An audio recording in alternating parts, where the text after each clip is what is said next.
Jadi dalam kehidupan itu tidak akan berjalan sempurna seperti yang ingin kita rasakan.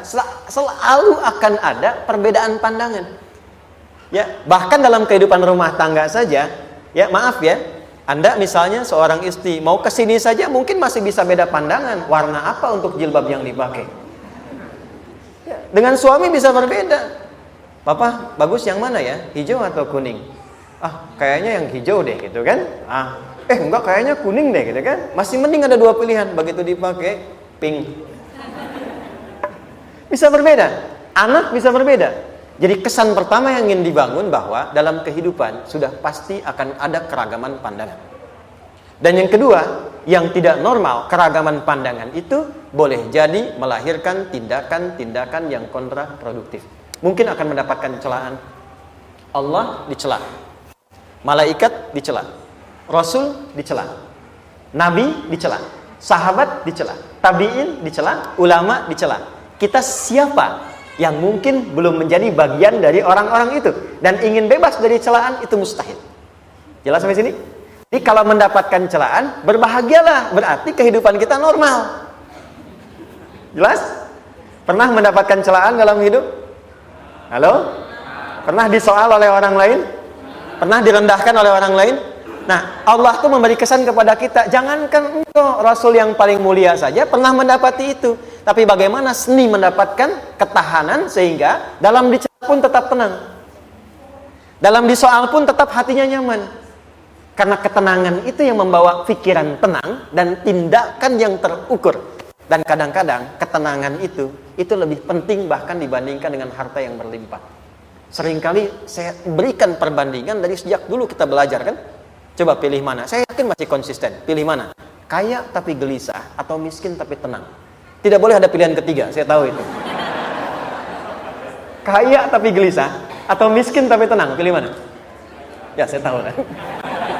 Kaya tapi tenang. Oke, di fase ini wahyu belum turun. Nabi sudah ngajar, turun wahyu, turun al-ala, turun beberapa surah. Tiba-tiba ada masa jeda, wahyu belum turun. Sepekan belum turun, sebulan belum turun. Disitulah muncul seakan ada amunisi bagi orang-orang yang tidak senang dengan Nabi, tidak senang dengan ajakan Nabi pada kebaikan. Ini poin yang kedua. Kalau Anda berbuat baik, pasti ada tantangan.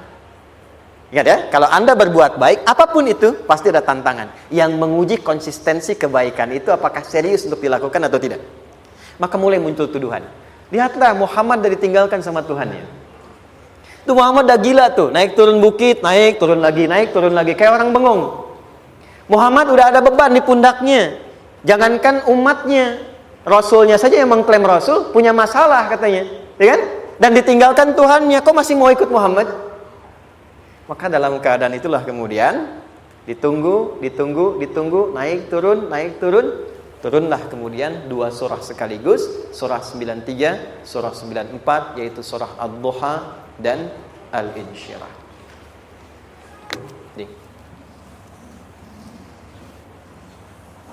Oke. Ini materinya dahsyat ya. Penting sekali, saking pentingnya ini cepat habis tuh. Sekali lagi. Jazakallah khair. Ya, lebih kelihatan ya. Baik, yuk pelan-pelan.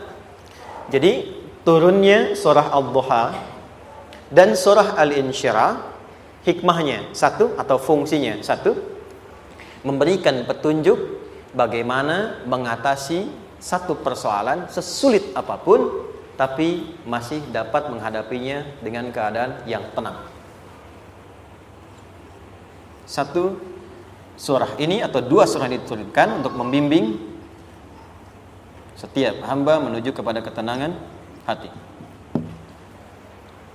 Dua, membangun kekuatan mental sehingga dalam situasi apapun dia tetap kuat mengatasi berbagai persoalan kehidupan. Nanti terapannya banyak, di bisnis ada. Nanti saya turunkan contohnya. Kadang-kadang ikut tender, sudah bagus, sudah menang, tapi proyeknya diambil orang. Ada yang begitu? Nanti ada ayatnya, ada. Nanti kita turunkan. Udah siap-siap, kan? Pengen melamar, ternyata keduluan orang, gitu kan?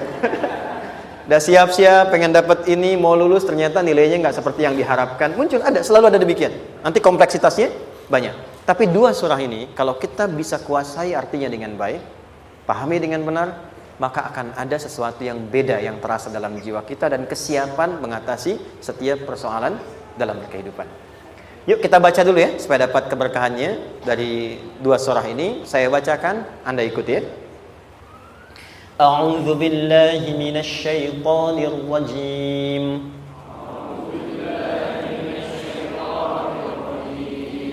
Bismillahirrahmanirrahim. Wadduha والليل إذا سجى ما ودعك ربك وما قلى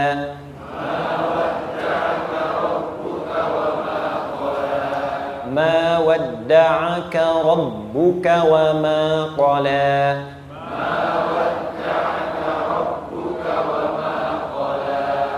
وللآخرة خير لك من الأولى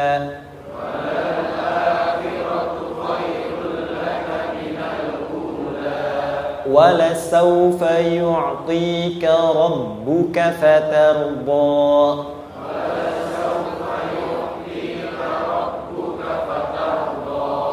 ألم يجدك يتيما فآوى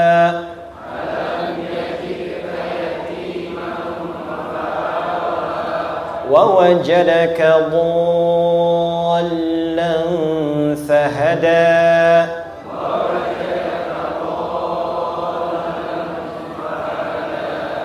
ووجدك عائلا فأغنى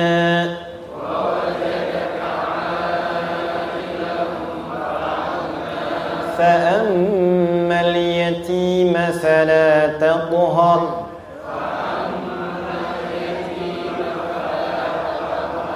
وأما السائل فلا تنهر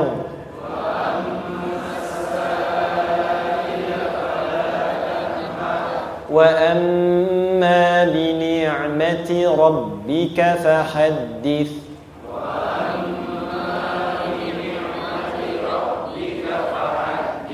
Baik, satu surah dulu, alhamdulillah. Izin saya bacakan tadi untuk diikuti supaya setidaknya kalau kita pulang dan ditanya bagaimana hidupmu engkau jalani, seperti apa engkau berinteraksi dengan Quran yang telah aku turunkan, maka kita pernah menjawab, ya Allah, kami pernah bacakan itu.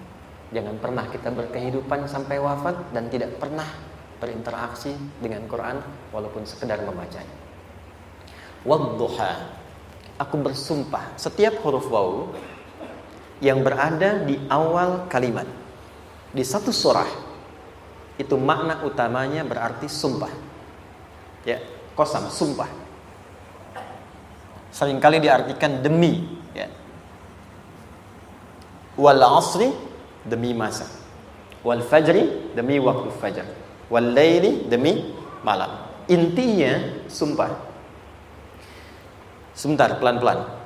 Kalau Allah menyampaikan sesuatu kepada kita, yakin tidak? Saya ulang, yakin tidak? Serius? Hah? Kalau yakin, kenapa tidak dilakukan? Ya, itu pertanyaan besar ya. Baik, kalau Allah menyampaikan, tidak bersumpah pun harusnya kita yakin. Tapi kalau Allah bersumpah dalam kaidah ilmu tafsir, berarti ada sesuatu yang sangat penting, yang saking pentingnya akan sangat dibutuhkan oleh setiap hamba, sehingga diminta setiap hamba itu fokus menyimak apa yang mau disampaikan. Bahkan saking pentingnya menyimak itu, Allah bersumpah. Jelas? Jadi kalau teman-teman menemukan di Quran ada ayat dibuka dengan sumpah, berarti ada kasih Allah yang tinggi yang akan disampaikan di ayat itu sampai meminta kita fokus untuk menyimaknya. Ad-duha, untuk memudahkan maknanya, teman-teman, kalau waktu duha itu jam berapa ya? Oke, sebetulnya dimulai sejak matahari itu mulai naik, yang memantulkan ya atau menyinari cahayanya itu mulai terasa lembut. Ya, kalau misalnya kita ambil 1,5 jam setelah subuh. Sekarang subuh 4:30 lah, taruhlah 4:30 ya. 1,5 jam berarti jam 6 kan? Nah, itu awal duha tuh. Awal duha. Sampai ke pertengahan kurang lebih 9:30, jam 10. Akhir duha jam 11 sampai menjelang ke zuhur. Awal duhanya disebut dengan syuruk namanya. Syuruk. Jadi syuruk itu awal duha. Kalau sudah jam 6 ada cahaya matahari ya. Enak nggak ke tubuh kita itu? Nyaman nggak? Jam 8 enak nggak kalau berjemur ya? Jam 9 enak ya?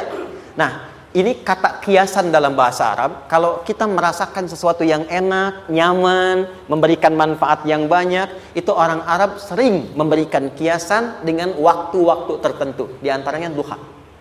Jadi kalau kita menemukan kalimat duha, jangan langsung diartikan ke waktu duhanya. Boleh jadi yang diinginkan adalah makna di balik itu, yaitu semua kenikmatan dan kenyamanan yang didapatkan.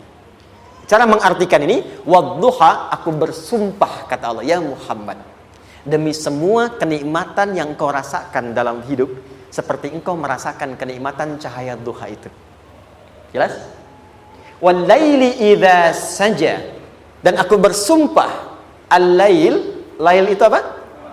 Malam. Baik, lail turunannya, layali jamaknya, lela, lili, lala, itu malam.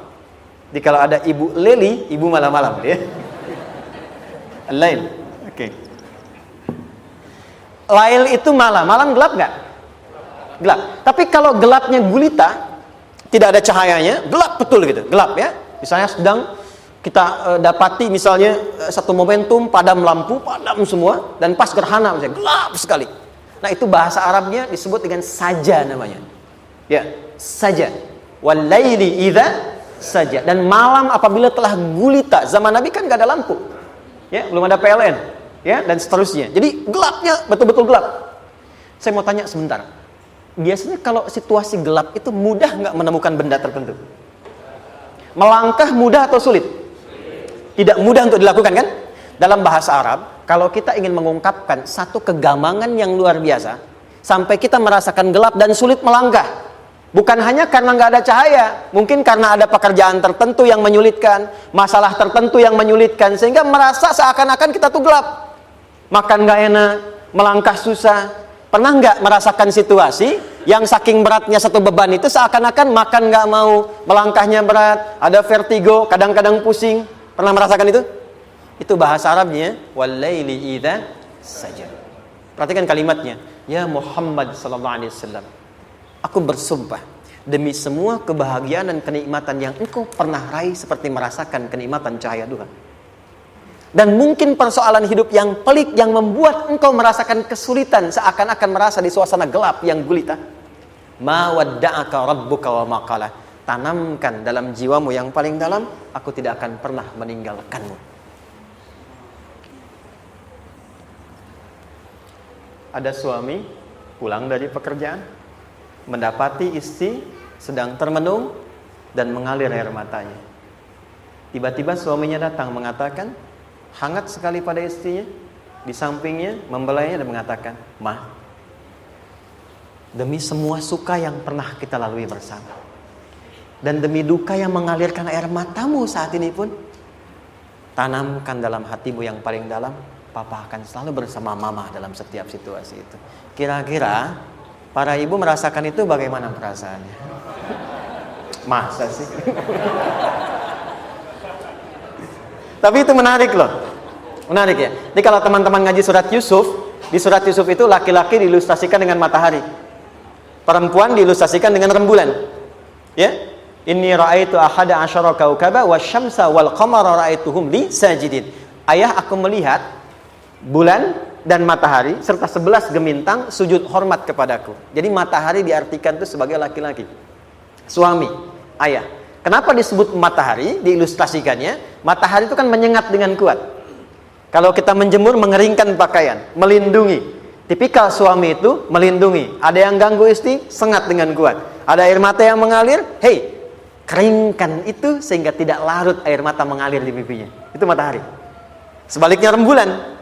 Rembulan itu kan enak dipandang, bukan bulannya ya, bukan bulannya. Kalau bulannya kan desainnya nggak sempurna baik terlihat, tapi cahaya rembulannya. tampil dengan indah, tampil dengan baik, enak dipandang, menenangkan, dan tidak tertukar. Jangan sampai ada istri jadi matahari, suami jadi rembulan. Jelas ya? Dengan kekuatan bulan aku menghukummu, ya kan? Itu salah. Oke. Tahan sampai sini, tahan. Lihat baik-baik. Saya berhenti sampai sini dulu. Kalau di Quran ada ayat menyebutkan, tidak spesifik orang yang disebutkan dan kapan kejadiannya, maka peristiwa itu akan terjadi dan dialami oleh kemungkinan generasi berbeda di setiap masa dengan tokoh berbeda tapi perasaan yang serupa. Sebaliknya, kalau disebutkan namanya, jelas identitasnya, kapan kejadiannya, maka peristiwa itu hanya akan menimpa orang tersebut dan tidak akan dialami lagi orang lain setelahnya.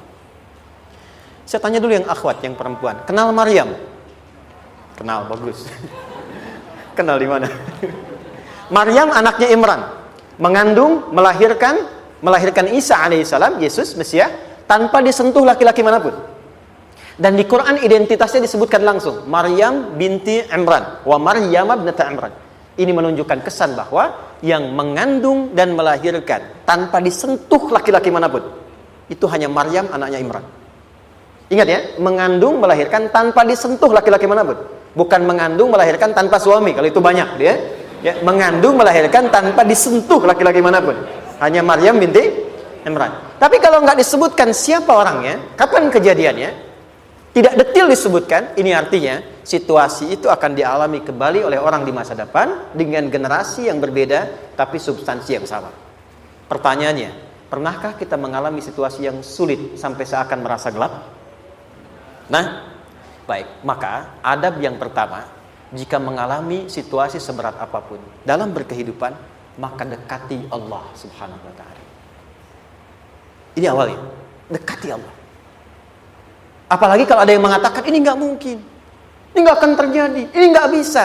Kalau sudah ada tanda seperti itu tanda langsung dari Allah supaya Anda diminta langsung mendekat kepada Allah dan tinggalkan semua makhluk. Karena Allah hanya akan mengabulkan langsung kepada Anda tanpa perantara siapapun. Itu yang terjadi pada Nabi Zakaria. Ini nggak mungkin, ini mustahil. Maka beliau langsung memohon kepada Allah dan langsung menyebutkan, ya Allah, saya minta darimu saja, tidak dari yang lain. Maka dikabulkan seketika. Jadi yang pertama, jika punya kesulitan sebesar apapun, seberat apapun, cepat dekati Allah. Maka di situ akan dijawab langsung oleh Allah, ma wadda'aka rabbuka wa ma qala.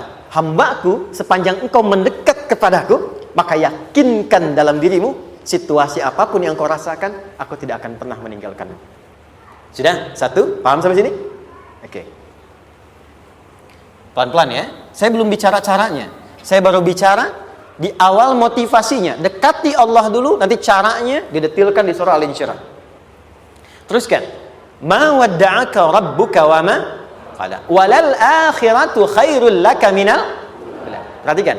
Hei, seberat-berat bebanmu saat ini, ingat, satu saat akan tuntas. Dan ini pun ujian. Kalau sudah meninggal, gak ada ujian lagi. Dan nanti kehidupan yang sekarang, apapun yang kau pertentangkan, perdebatkan, perselisihkan, itu semua akan ditinggalkan. Jadi ternyata Allah mengungkap hakikat kehidupan dunia. Apapun yang diperselisihkan, tuh unik ya. Orang berselisih pada yang akan ditinggalkan. Aneh nggak? Ada orang berebut makanan, kan? Rebutan sampai berkelahi dan sebagainya. Pada akhirnya makanan yang diperebutkan itu pun akan ditinggalkan. Yang ini meninggal, itu meninggal. Jadi memperebutkan sesuatu yang pada akhirnya akan berakhir. Kata Allah, Allah sampaikan, jika Anda mengalami situasi, sesuatu yang mungkin membuat berat, tanamkan pada jiwa kita, hei, yang aku kejar-kejar ini, boleh jadi aku akan tinggalkan juga. Kenapa aku harus menangisi dan larut pada sesuatu yang tidak abadi? Maka Allah hibur kita dengan mengatakan, kamu tenangkan diri dulu. Semua yang kamu pikirkan sampai membuat kamu berat begini, pada akhirnya kamu tinggalkan. Dan yang abadi itu akhirat. Walal akhiratu khairul laka minal. Dua, pelan-pelan sikapi setiap masalah dengan proporsional. Jangan terlalu larut dalam sesuatu. Dapat job satu, pengen, udah siap, kontraknya besar, tiba-tiba hilang. Dipikirin, Anda mikirkan itu pun nggak akan balik. Proporsional aja dulu. Ya, nanti caranya akan turun nanti di alin syirah. Tenangkan diri dulu. Prasangka baik kepada Allah Subhanahu wa taala. Boleh jadi apa yang Allah ingin berikan sebagai pendahuluan sekarang belum sampai kepada kita karena Allah menyiapkan yang lebih baik di balik itu.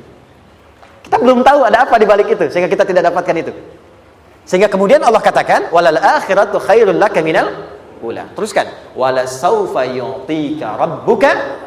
Pelan-pelan. Orang yang punya sikap seperti ini itu cenderung lebih dekat mendapatkan ridha Allah dibandingkan dengan orang-orang yang larut dalam kesulitan. Orang yang move on dengan setiap persoalan dalam kehidupan, cepat berpikir secara proporsional, tidak menggantungkan hidupnya pada persoalan tertentu sehingga membuat dia menjadi beban, itu lebih mendekatkan dirinya kepada ridha Allah dibandingkan dengan orang yang meratapi persoalan hidupnya. Ya. Pelan-pelan. Jadi spiritnya, kalau punya masalah apapun, jangan dilarutin terus. Gak usah diratapi, cepat move on. Berpikir lagi, rencanakan lagi. Nanti, detailnya ada di alin syirah. Tapi poin besarnya, janji Allah mengatakan, kalau Anda bisa move on, proporsional, maka yang dijanjikan oleh Allah, di situ Allah percepat datangnya ridha Allah Subhanahu wa ta'ala. Kalau ridha Allah sudah datang, maka akan dua yang diberikan. Pertama kali, ketenangan di dalam jiwa. Dan yang kedua, kemampuan untuk berikhtiar lebih baik mencapai apa yang diinginkan. Satu, kalau ridha Allah sudah diberikan pada seorang hamba, yang pertama diberikan ketenangan dalam jiwa. Bukan dunianya dulu. Bukan apa yang Anda ingin harapkan dulu. Pengen sesuatu, ya, pengen materi, pengen kedudukan, pengen lulus anaknya ujian, ya kan? Tiba-tiba terjadi sesuatu, diratapin, alih-alih meratap, alih-alih membuat status, alih-alih menyulitkan diri, kata Allah, terima dulu proporsional. Setelah itu dekatkan diri kepada Allah, turun ridha Allah, begitu turun yang pertama diberikan ketenangan kepada hati. Tenang dulu. Kalau sudah tenang, nanti dibimbing menyelesaikan apa yang sedang dihadapi itu. Itu poin yang ketiga. Pelan-pelan. 4. Kita masuk ke detail sekarang. Perhatikan baik-baik. Ini yang paling menarik. Alam yajidka yatiman fa'awa. Muhammad SAW, bukankah dulu engkau yatim? Punya banyak masalah? Aku selesaikan juga. Ayahmu meninggal sebelum lahir, ada ibu. Ibu meninggal, ada kakek. Kakek meninggal, ada paman. Ya kan? Ada teman yang menemani Sayyidah Khadijah. Teman yang setia. Semua kebutuhan tersedia. Artinya apa? Perhatikan baik-baik. Kalau Anda punya masalah sekarang, jangan sampai melupakan yang dulu-dulu pun pernah tuntas Allah selesaikan. Jadi kalau sekarang sedang punya persoalan, jangan sampai satu masalah ini membuat Anda kehilangan harapan dan kehidupan. Sementara Anda sadar, dulu pun banyak masalah kok selesai juga. Kenapa dengan yang satu ini kita harus jatuh? Sekarang usia berapa?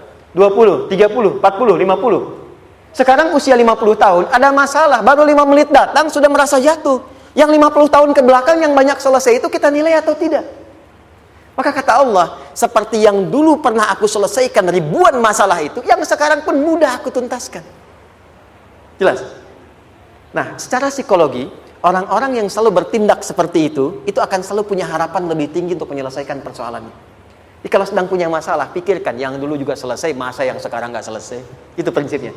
Secara psikologis demikian. Jelas ya? Oke.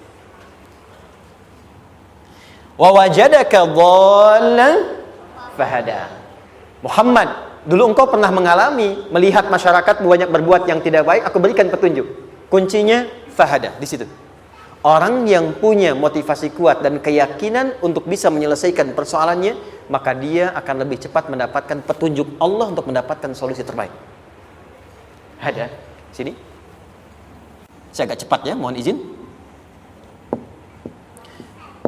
Wa wajadaka 'ailan fa'aghna. Bahkan, maaf, bukan sekedar selesai, kalau perlu saya bikin kaya, kata Allah. Aghna itu kalau ilmunya luas. Kalau harta, hartanya banyak. Kalau kedudukan, kedudukannya tinggi. Hei, engkau yang sedang mengejar kedudukan, aku tahan sebentar karena ada yang gak bagus untukmu di sini. Tapi kalau kamu terima, aku angkat itu lebih daripada apa yang kamu harapkan. Kamu pengennya bintang 2, aku naikkan sampai bintang 4. Kalau perlu 5 sekalian. Hei, kamu yang in kampus di sini, aku tahan, bahasa kamu nggak lulus, kamu nangis, kamu mengadu, kamu datang pada orang tuamu. Orang tua mulai protes, mulai curhat macam-macam. Terima dulu. Mungkin di sini ada yang tidak baik seperti doa ibumu yang sering memohon, ya Allah, jangan sampai anakku berbuat yang salah.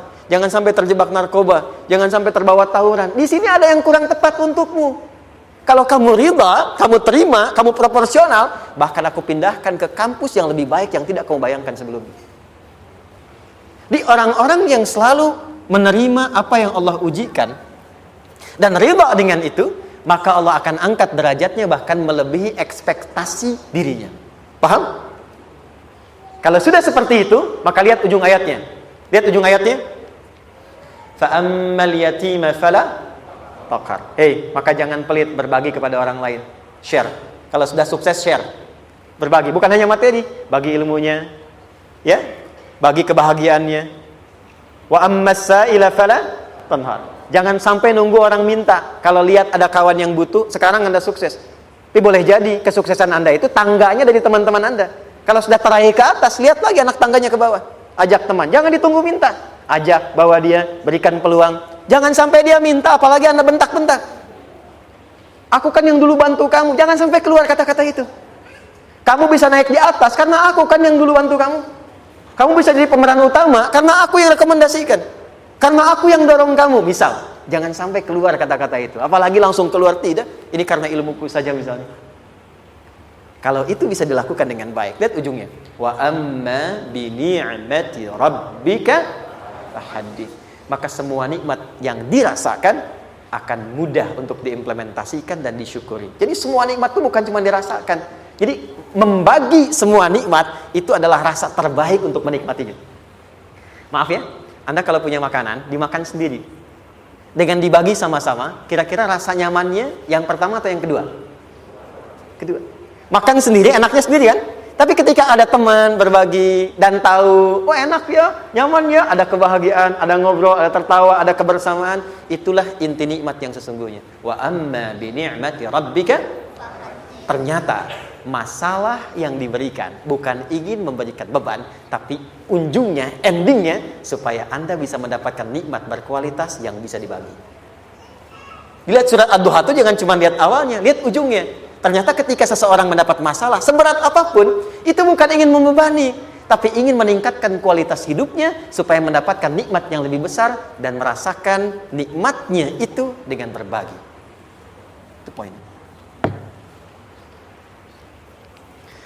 Jadi kalau sampai sini kita paham dan kita beri nama misalnya dengan fikih ujian, jadi kalau desain ujian ini sistematikanya kita pahami, maka tidak ada alasan untuk mengeluhkan persoalan. Jadi melihat masalah itu bukan sebagai beban, pada akhirnya melihatnya sebagai tangga untuk mencapai kebahagiaan. Jelas sampai sini? Baik, kalau sudah seperti ini, ingin punya masalah atau tidak ingin punya masalah? Tidak. Ingat ya, jadi kalau anak pulang bawa masalah, dilihatnya jangan beban. Oh, Allah ingin menaikkan kualitas pada anak saya, yang dengan itu menjadikan ia mendapatkan nikmat yang belum pernah didapati. Kalau rumah tangga sedang ada masalah, jangan banyak diperseterukan, tapi direnungkan sejenak. Oh, Allah ingin meningkatkan kualitas rumah tangga ini, sehingga kita bisa mendapatkan nikmat yang tidak pernah didapati sebelumnya. Makanya nikmat berumah tangga itu yang terbesar, selalu bertambah ketika menyelesaikan masalah. Silahkan cek. Kalau sedang ada masalah berseteru kan, tapi setelah selesai kan jadi lebih nikmat ya. Ya, lebih senang lagi, lebih cair lagi, lebih bahagia lagi, lebih mendukung lagi. Ternyata ada nilai-nilai kebaikan yang tersimpan yang belum disadari sepenuhnya. Pertanyaannya, kadang-kadang mudah diucapkan, tapi tidak mudah mempraktekkan. Bagaimana itu semua bisa ditempuh dengan baik sehingga ketika mengalaminya kita bisa tenang menghadapinya. Maka turunlah surah Al-Insyirah. Saya cepat.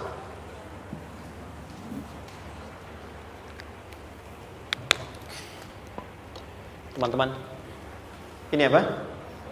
Kelas ya? Baik, pelan-pelan sedikit. Kira-kira volumenya besar kecil? Kecil ya? Baik. Kalau saya bandingkan dengan gayung, volumenya besar mana? Gayung ya? Baik. Kalau ini saya perlebar, sehingga bisa memasukkan apapun ke dalamnya, itu bahasa Arabnya disebut dengan insyirah namanya. Jelas?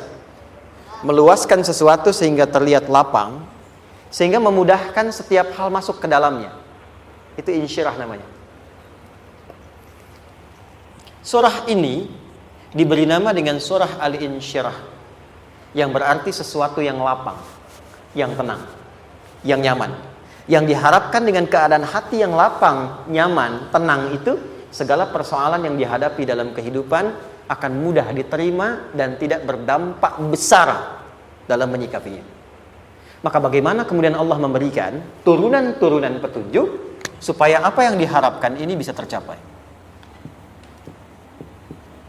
Satu, izin mengilustrasikan. Saya kasih cerita sebentar. Ada seorang anak muda, kisah ini sangat viral, hampir setiap kita bisa mendapatinya.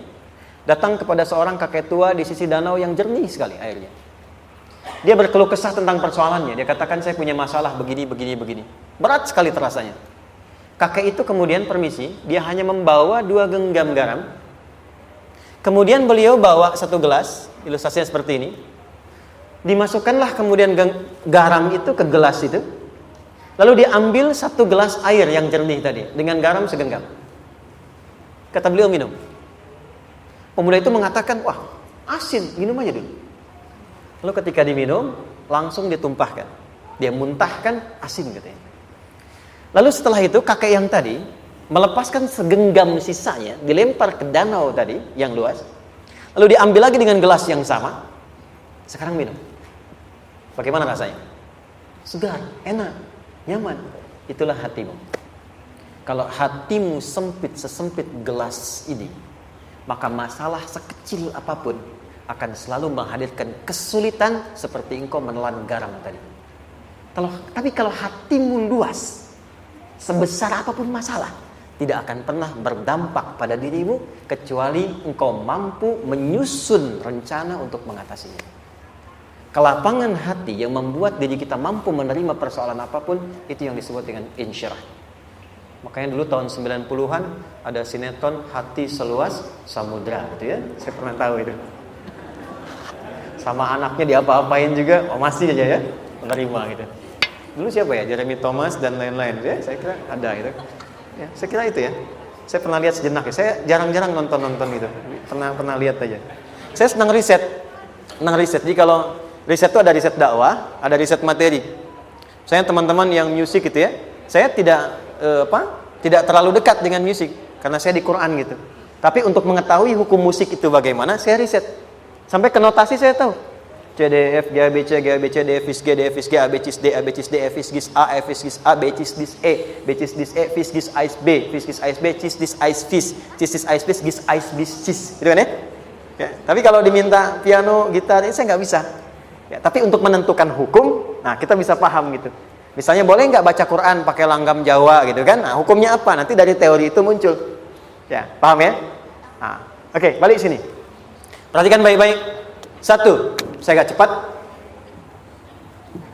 Ini ditafsir langsung turun Al-Insyirah. Yang pertama, alam nashrah laka sadrak wa wada'na anka wizrak allazi anqadha dhahrak. Tahan sampai sini dulu, 3 ayat. Saya mulai dari ayat kedua dan ketiga. Perhatikan baik-baik.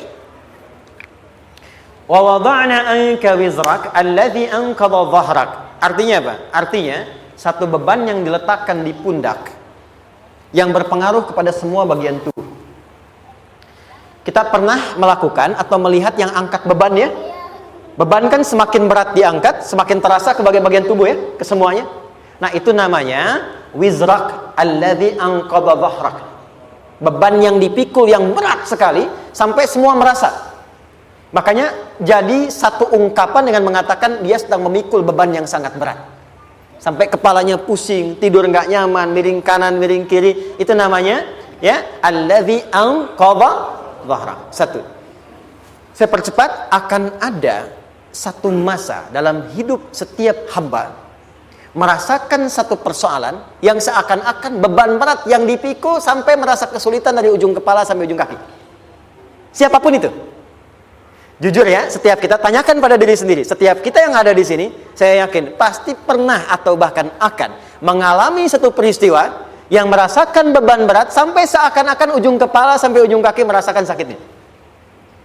Ada yang sudah mengalami atau bahkan nanti akan ada yang melalui. Perhatikan baik-baik. Teruskan ayatnya. Wa rafa'na laka. Perhatikan.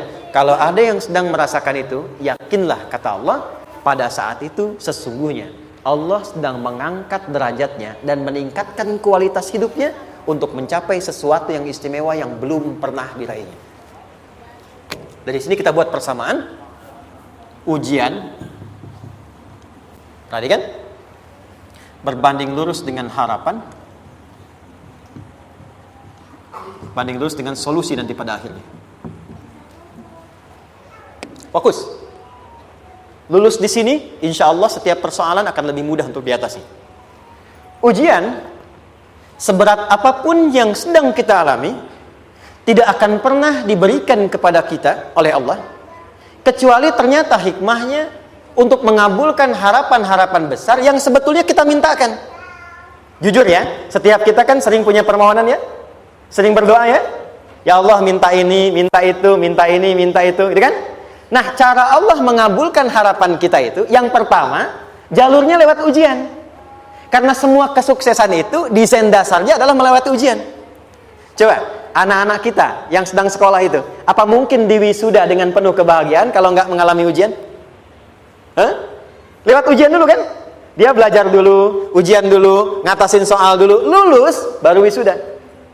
Apakah mungkin akan dapat IPK 4 yang diharapkan kalau tidak mengalami ujian? Belajar dulu, ya kan? Ada waktu, sempat dia bangun malam, siang, dan seterusnya, belajar, keringat, dan sebagainya, baru bahagia kan?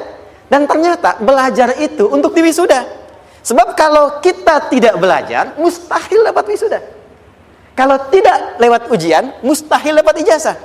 Karena ternyata harapan itu, hukum dasarnya dalam berkehidupan, bisa diraih dengan melewati ujian. Ini poinnya. Jadi mohon, kalau sedang mengalami sebuah peristiwa, dan kita harus menghadapi itu, coba renungkan. Sebetulnya pernah berdoa apa sampai kita mengalami itu, sehingga dengan jalan itulah sebetulnya Allah ingin mengabulkan harapan yang dulu pernah kita mintakan. Jelas? Oke, satu. Yuk turunkan rumus ya pelan-pelan. Quran surah kedua ayat 286. Ini kesini dulu baru nanti kita balik lagi.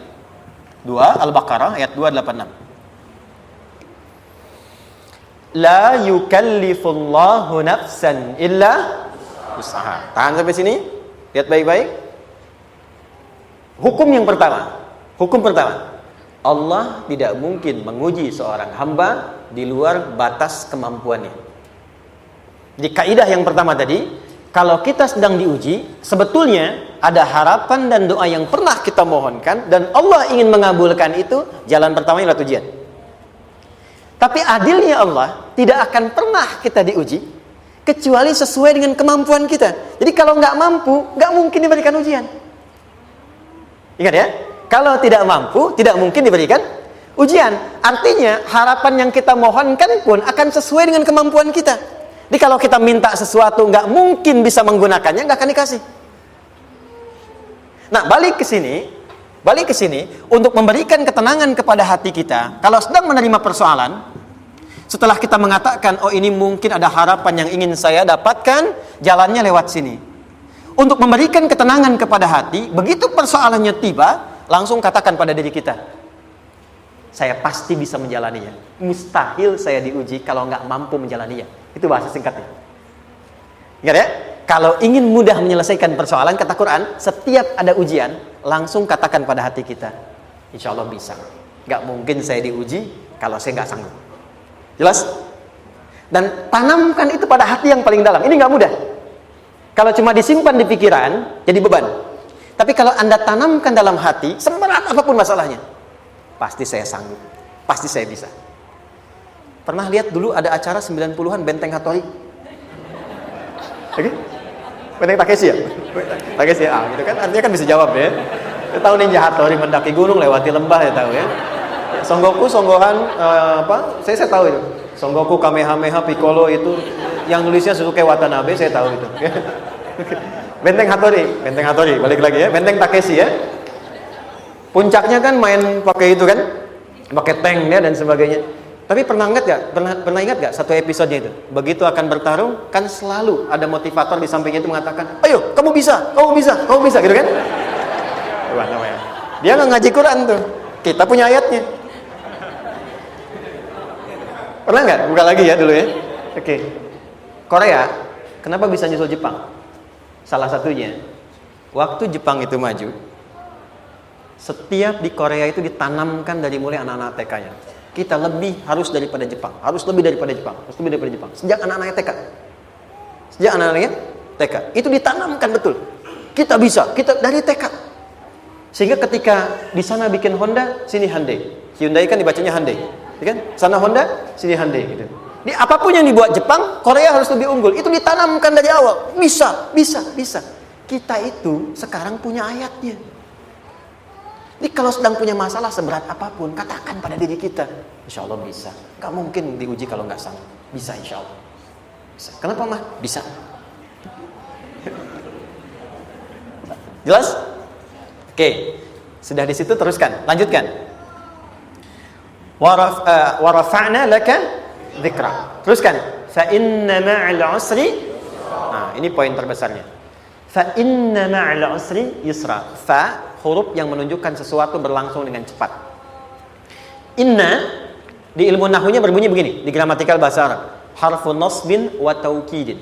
Tansibul isma wa tarfa'ul khabara. Mabniyun 'alal fathi la mahalla lahu min al-i'rab. Paham? Tidak. Inna huruf yang digunakan untuk menguatkan informasi agar ditancapkan ke dalam hati sekuat-kuatnya dan jangan pernah ragu. Jadi kalau orang Arab itu nancapkan tongkat begini dan kuat, tidak goyah, itu nasab namanya. Nasabar rajul asahu fil ardi. Inna ini harfun nasab. Jadi kalau ada di Quran dibuka informasinya dengan inna, maksudnya begini, hei, tancapkan informasi dalam hatimu dengan kuat, jangan pernah ragu. Yakinkan pada dirimu. Apa yang harus diyakinkan? Ma'al usri yusra. Inna ma'al usri yusra. Usrun sama dengan yusrun. Lari ke sini. Oke. Apa artinya usrun?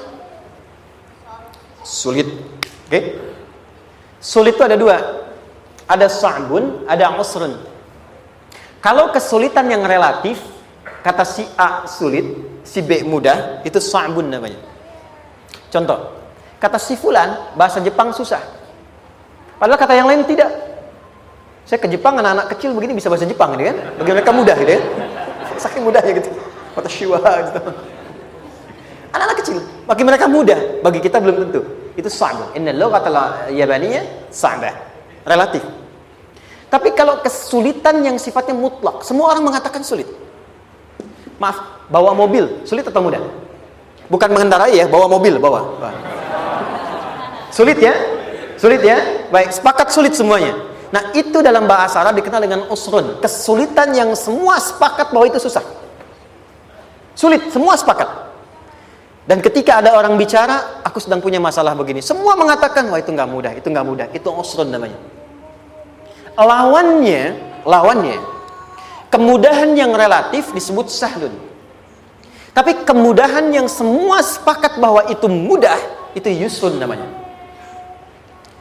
Mengangkat spidol, semua mengatakan mudah, ringan. Itu yusrun namanya. Perhatikan, Allah tidak memasangkan sa'bun dengan sahlun, tapi memasangkan usrun dengan yusrun. Orang-orang yang punya keyakinan kuat, setiap persoalan itu akan selesai. Dan dia mengatakan pada dirinya, aku bisa melewatinya. Maka, perhatikan kalimatnya kata Quran.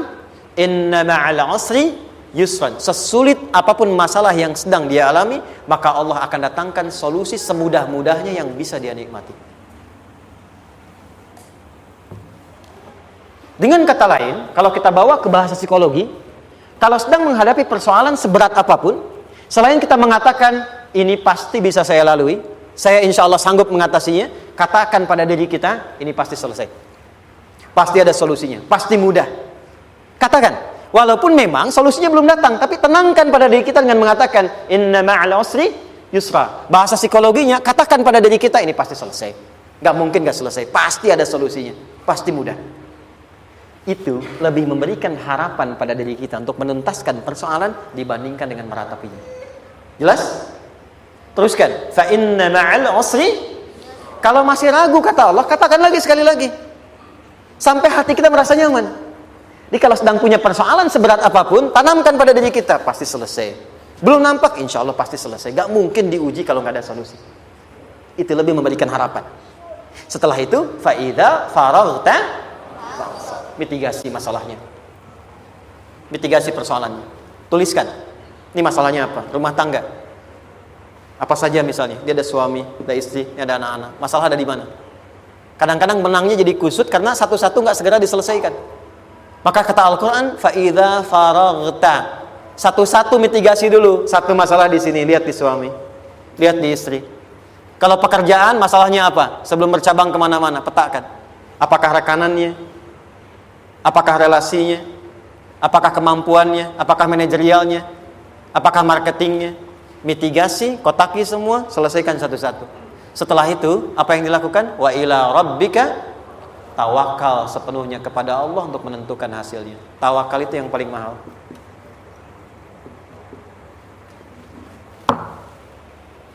Anda kalau nggak punya kepasrahan, stres. Karena selalu memikirkan apa yang mau dikerjakan dan selalu orientasi pada hasil. Kita punya tawakal. Kalau kita mampu menyerahkan sesuatu, gini. Di sini ada orang yang paling jago misalnya main basket. Ada pertandingan basket. Begitu dibuka, udah tim musyawarah serahkan aja pada si fulan. Kan? Dia yang paling jago, dia. Bukankah dengan menyerahkan itu bukan hanya kita berikan sebuah tugas, ya kan? Tapi dengan itu ada kelapangan tersendiri kan? Yakinlah sukses, dia paling hebat. Pernah ada perasaan begitu? Sekarang, siapa yang paling mampu menguasai? Siapa yang paling hebat menyelesaikan segala hal? Siapa yang punya segalanya? Bukankah Allah? Orang-orang yang punya tingkat tawakal yang tinggi, maka satu, dia akan lebih stabil keadaan mentalnya dan tidak akan pernah gelisah dengan kekecewaan. Gak ada kecewa. Karena tawakal itu kalau sudah kepasrahan pasti menerima hasil. Kalau sudah tawakal, terserah Allah tetapkan apa saja. Mau dapat sekarang, dapat besok, dapat nanti. Puncak yang paling tinggi, tugasmu hanya berikhtiar semampu yang bisa dilakukan. Selanjutnya, biarkan Allah menetapkan apa yang menjadi bagian dari maslahat kehidupan kita. Saya tutup. Cara Allah menjawab harapan kita ada 3. 1. Memberi langsung apa yang kita mintakan. 2. Menunda itu sampai kita siap menerimanya. 3. Mengganti apa yang kita inginkan dengan apa yang kita butuhkan. Saya ulang ya. 1. Memberi langsung apa yang kita mohonkan. Misal, ya Allah saya ingin A misalnya. Anak saya pengen ke ITB. Tapi nggak mungkin tiba-tiba langsung masuk ITB kan? Pasti lewat ini dulu kan? Ada ujian dulu, ikut tes dan seterusnya diterima sesuai. 2, kadang menunda sesuatu sampai dia sanggup menjalaninya. Anda punya anak usia 5 tahun, pengen diberikan motor. Anda mampu untuk memberi motor, dikasih nggak? Tidak. Sampai dia sanggup mengendarai motor, baru Anda berikan. Terkadang ada yang kita minta sekarang, tidak didapati sekarang.